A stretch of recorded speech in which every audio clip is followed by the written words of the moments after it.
નમસ્કાર મિત્રો, વિડીયોમાં તમારું સ્વાગત છે। વડાપ્રધાન નરેન્દ્ર મોદી આજે પાવાગઢ શક્તિપીઠ મહાકાળી માતાજીના દર્શન કર્યા હતા।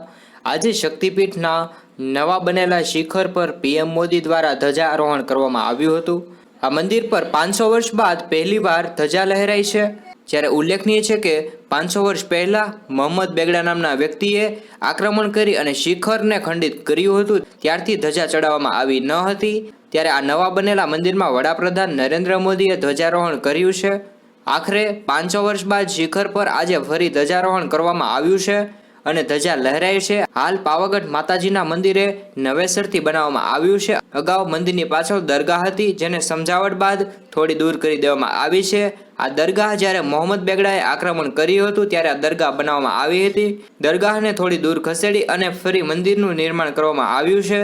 જ્યારે હાલમાં પાવાગઢ મંદિર પર 500 વર્ષ બાદ નરેન્દ્ર મોદીના હાથે અત્યારે ધ્વજારોહણ કરવામાં આવ્યું છે મિત્રો। જ્યારે પાવાગઢ મંદિર પર 500 વર્ષ બાદ ધ્વજા ચડાવવામાં આવી છે અને લોકો આને ચમત્કાર ગણાવી રહ્યા છે મિત્રો। તમારે આના વિશે શું કહેવું છે?